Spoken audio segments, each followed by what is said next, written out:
On May 19, 2026, the one-year compliance grace period for digital platforms expired. The FTC has officially activated enforcement of the Takedown Act.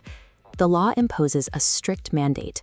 Major online platforms now face a non-negotiable 48-hour window to remove non-consensual deepfake media the moment a victim submits a valid notice. This represents the first federal framework in the United States designed directly to target the distribution of AI-generated deepfakes. The clock on the grace period began exactly 1 year prior, when the legislation was signed into law on May 19, 2025. The act forces trust and safety teams into a reactive posture. External victim reporting now dictates the pace and priority of removals, overriding the industry's traditional reliance on proactive, best-effort moderation. The Federal Trade Commission is signaling aggressive enforcement. In the days leading up to the deadline, FTC Chairman Andrew Ferguson issued formal warning letters to operators, including Meta, TikTok, and X, explicitly stating the agency's intent to investigate noncompliance. This diagram illustrates the specific financial stakes. The FTC treats these infractions as unfair or deceptive trade practices, carrying a civil penalty of up to $53,088 for each individual violation.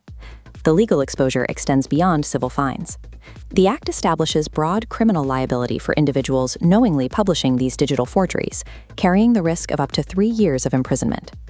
Because deepfake media is engineered for rapid, viral proliferation across multiple networks, that per-violation fine can instantly accumulate into material sums that threaten the balance sheet of non-compliant operators.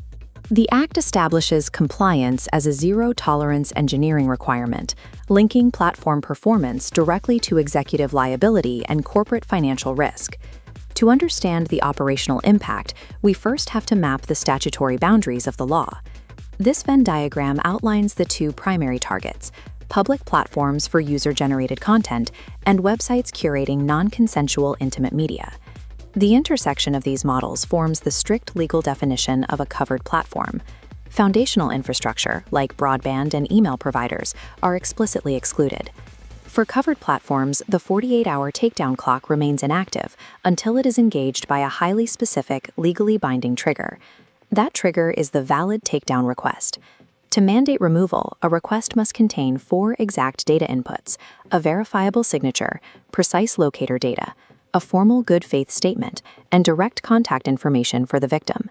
Translating those 4 strict legal inputs into a frictionless, automated intake portal is the bare minimum required for a platform to avoid an FTC audit.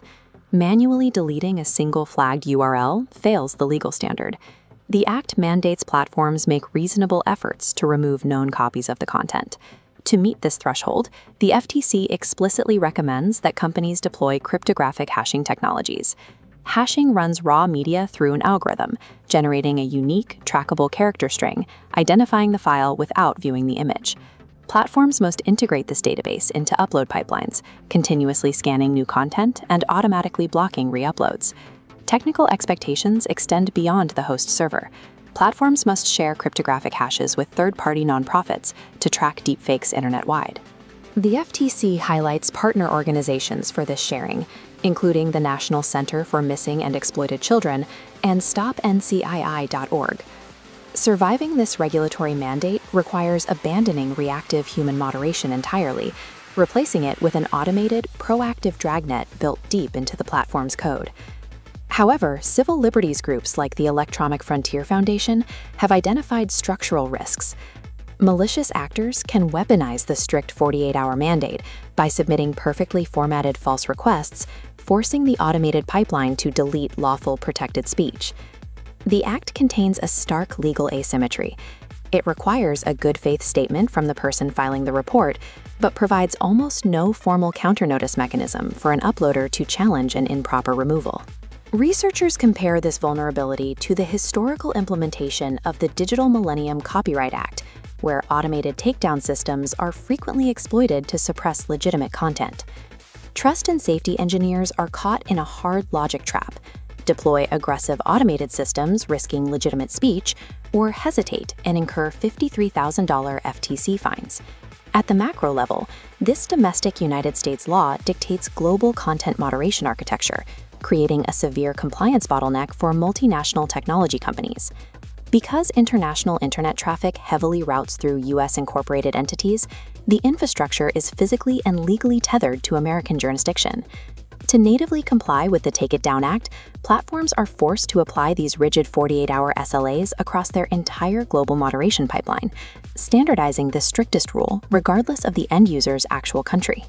This creates compounding friction, as parallel regulatory frameworks are simultaneously tightening the compliance corridor from across the Atlantic.